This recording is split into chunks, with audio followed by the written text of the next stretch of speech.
प्यारे विद्यार्थियों, मैं Vivek Sharma, assistant professor sociology, आप सभी का स्वागत करता हूं राजकीय महाविद्यालय चौमेला के यूट्यूब चैनल पर। आज हम बीए सेकेंड ईयर की सामाजिक विचारकों वाले पेपर से मैक्स वेबर के आदर्श प्रारूप पर चर्चा करेंगे। तो चलिए हम शुरू करते हैं। मैक्स वेबर की आदर्श प्रारूप की अवधारणा पर विचार करने से पूर्व हमें उनके पद्धति शास्त्र को जान लेना चाहिए। आपके पद्धति शास्त्र का संक्षिप्त विवरण के पश्चात आदर्श प्रारूप या आदर्श टाइप को और अधिक उत्तमता से समझा जा सकता है, इसलिए हम पहले मैक्स वेबर के पद्धति शास्त्र को समझने का प्रयास करेंगे। समाजशास्त्रीय अध्ययनों एवं सिद्धांत निर्माण में वेबर का पद्धति शास्त्र उनकी एक महत्वपूर्ण देन है। वेबर ने प्राकृतिक विज्ञानों एवं समाजशास्त्र में प्राकृतिक घटना एवं सामाजिक क्रिया के आधार पर भेद किया है। प्राकृतिक घटनाएं न तो अर्थपूर्ण होती हैं और न ही उनका कोई उद्देश्य होता है, जबकि सामाजिक क्रिया अर्थपूर्ण एवं उद्देश्यात्मक होती हैं। प्राकृतिक विज्ञानों में सार्वभौमिक नियम पाए जाते हैं जो सभी समय, स्थानों एवं कालों के समान होते हैं, जबकि समाजशास्त्रीय नियमों में ये विशेषता नहीं पाई जाती।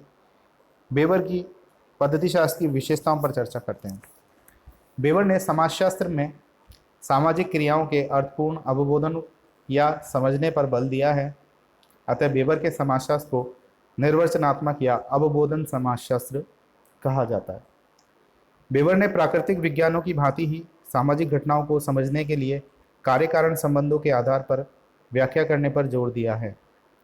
वेबर सामाजिक घटनाओं को समझने के लिए तुलनात्मक अध्ययन पद्धति को अपनाने की बात कहते हैं। इस विधि के द्वारा हम दो समाजों या घटनाओं की समानता और असमानता को ज्ञात कर सकते हैं। सामाजिक घटनाओं को समझने के लिए वेबर आदर्श प्रारूप के निर्माण पर जोर देते हैं। आदर्श प्रारूप का निर्माण वास्तविक जीवन में से कुछ विशिष्ट और महत्वपूर्ण तथ्यों एवं विशेषताओं को चुनकर किया जाना चाहिए। आदर्श प्रारूप न तो वास्तविकता के समान है और न ही औसत विशेषता ही है। इसका संबंध नैतिकता और मूल्यांकन से भी नहीं है, वरन यह तो अध्ययन का एक यंत्र है जिसके आधार पर वास्तविकताओं को समझा जा सकता है। आदर्श प्रारूप के आधार पर ही वास्तविक घटनाओं की तुलना की जानी चाहिए। वेबर समाजशास्त्र में सब कुछ के अध्ययन को उचित नहीं मानते, क्योंकि सब कुछ का अध्ययन कुछ नहीं का अध्ययन है। इसलिए कुछ घटनाओं का चयन करके उनका ही अध्ययन किया जाना चाहिए। वेबर सामाजिक घटनाओं के वस्तुनिष्ठ अध्ययन पर बल देते हैं और मूल्यांकनात्मक निर्णयों से दूर रहने की बात कहते हैं। मूल्यांकनात्मक अध्ययन वैज्ञानिक अध्ययन नहीं हो सकता। समाजशास्त्र में क्या है का अध्ययन होना चाहिए, न कि क्या होना चाहिए का। अच्छा बुरा, सही गलत, उचित अनुचित आदि के आधार पर व्याख्या मूल्यांकनात्मक व्याख्या है, वैज्ञानिक नहीं। अब हम मैक्स वेबर के आदर्श प्रारूप पर चर्चा करेंगे। मैक्स वेबर ने सामाजिक घटनाओं को समझने की दृष्टि से 1904 में सर्वप्रथम आदर्श प्रारूप की अवधारणा का प्रयोग किया। वेबर की यह मान्यता थी कि केवल जटिलता रहित एवं स्पष्ट अवधारणा ही उस अनुसंधान का मार्ग सुगम बना सकती हैं जिसके माध्यम से सामाजिक एवं सांस्कृतिक घटनाओं के विशिष्ट महत्व का पता लगाने का प्रयत्न किया जाता है। असंदिग्ध या सुस्पष्ट अवधारणा विकसित करने का इरादा ही वेबर के आदर्श प्रारूप नामक अवधारणा के प्रतिपादन के पीछे प्रेरक विचार रहा। वेबर के पूर्व भी आदर्श प्रारूप की अवधारणा पर किसी न किसी रूप में विचार किया जाता रहा। यह बात डिल्थे, ह्यूर्सल, सिमल, हेनरिच रिकर्ट, रुडोल्फ स्टेमलर, बिंडलेवेंड आदि के विचारों से स्पष्ट है। अतः यह कहा जा सकता है कि आदर्श प्रारूप की अवधारणा वेबर का आविष्कार नहीं है। एक पद्धति शास्त्र विधि से जुड़ी हुई आदर्श प्रारूप पद्धति का विचार उस विस्तृत विचार विमर्श का परिणाम है जो वेबर के योगदान के पूर्व ही प्रारंभ हो चुका था। वेबर आदर्श प्रारूप की अवधारणा के माध्यम से उन इतिहासकारों को सही करना चाहते हैं जो यह सोचते थे कि ऐतिहासिक परिस्थितियों की विविधता और उनके निरंतर बदलते रहने के कारण सामाजिक विधानों में निश्चित और सुस्पष्ट अवधारणाओं का प्रयोग संभव नहीं है। बेवर स्पष्ट और असंदिग्ध अवधारणाओं के विकास पर विशेष रूप से जोर देते हैं। आपकी स्पष्ट मान्यता थी कि घटनाओं को की प्रकृति को ठीक से समझने के लिए यह आवश्यक है कि आदर्श प्रारूप को विकसित किया जाए और उनकी सहायता से यह पता लगाया जाए कि किस सीमा तक कोई घटना किसी एक अथवा दूसरे प्रारूप के सदृश या अनुरूप है। मैक्स वीवर के समय तक जर्मनी में ऐसे विद्वानों की संख्या काफ़ी हो चुकी थी जिनकी मान्यता थी कि सामाजिक घटनाओं का अध्ययन प्राकृतिक विज्ञानों की पद्धति के अनुसार नहीं किया जा सकता। ये लोग सामाजिक विज्ञान के क्षेत्र के अंतर्गत आने वाली विषय सामग्री की व्याख्या एवं स्पष्टीकरण को प्रमुख रूप से ऐतिहासिक मानते थे। मैक्स वीवर की मान्यता इसके विपरीत थी। आपका कहना है कि सामाजिक घटनाओं को समानताओं के आधार पर कुछ सैद्धांतिक श्रेणियों में विभाजित किया जा सकता है और ऐसा करके सामाजिक घटनाओं के कार्य कारण संबंधों को समझा जा सकता है। वेबर का मानना है कि प्रयत्न करके हमें कुछ आदर्श प्रारूप घटनाएं निश्चित रूप में मिल जाएंगी। इस दृष्टि से आवश्यक है कि सामाजिक घटनाओं की तार्किक संरचना में मूलभूत पुनर्निर्माण किया जाए। पुनर्निर्माण के इस कार्य हेतु ही मैक्स वेबर ने आदर्श प्रारूप की अवधारणा का विकास किया। वेबर के पद्धति शास्त्र में आदर्श प्रारूप की अवधारणा का विशेष महत्व है। आपने सामाजिक वास्तविकता को समझने के लिए तथा उसके बारे में सामान्य नियमों को जानने के लिए इस अवधारणा का प्रयोग किया। वेबर आदर्श प्रारूप को अन्वेषणकर्ता के अध्ययन का एक यंत्र मानते हैं जिसका प्रयोग वह घटनाओं की समानता और असमानता को ज्ञात करने के लिए करते हैं। तुलनात्मक अध्ययनों के लिए यह एक मौलिक विधि है।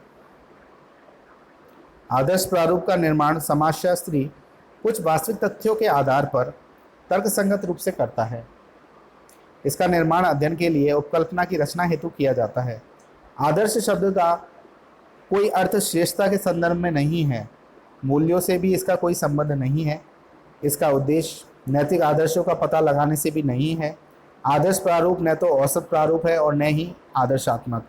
इसका अर्थ है कि वास्तविक सामाजिक जीवन में जो तथ्य पाए जाते हैं उनमें से विचारपूर्वक कुछ तथ्यों का चयन किया जाए और उन्हें अध्ययन के लिए एक पैमाना, मापक या मान माना जाए।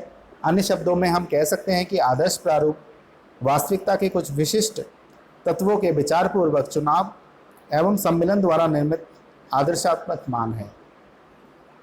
आदर्श प्रारूप का अर्थ कुछ वास्तविक तथ्यों के तर्कसंगत आधार पर यथार्थ अवधारणाओं का प्रतिपादन करता है। आदर्श प्रारूप के निर्माण हेतु आवश्यक है कि कुछ वास्तविक घटनाओं अथवा व्यक्तियों का तर्कसंगत तरीके से इस प्रकार चुनाव किया जाए कि वे इस प्रकार की समस्त घटनाओं या व्यक्तियों का प्रतिनिधित्व कर सके।